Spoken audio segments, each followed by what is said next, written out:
guys, and welcome to a new video on how to do. Today I will show you how to make a ghost effect in DaVinci Resolve 18.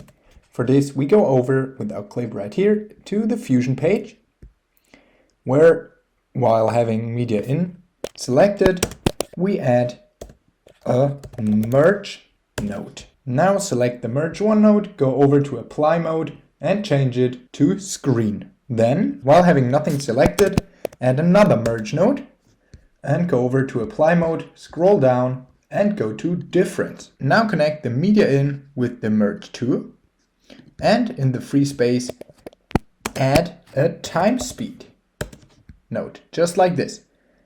Now add the media into the time speed and select the time speed, go over to tools, right click on the delay, go to modify width and then go to shake. Then go to the modifiers tab and change the minimum to -10, the maximum to 10, and the smoothness to around 6. Now what you want to do is connect the time speed with the merge 2 and add a color corrector to the merge 2. Just like this. Now you can change the color to your desired color. I'll just go with this blue. Just like this, and connect the color corrector to the merge 1.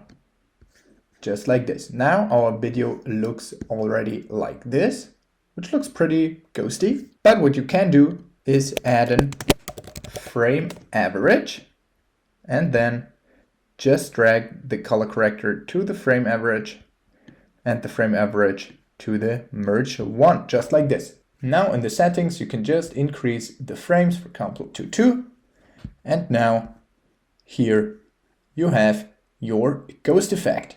Okay, that was a quick tutorial on how to make a ghost effect in DaVinci Resolve 18. If you enjoyed the video, please like and subscribe to stay tuned for more how to do videos. If you have a video suggestion, just let me know down in the comments. See you guys soon.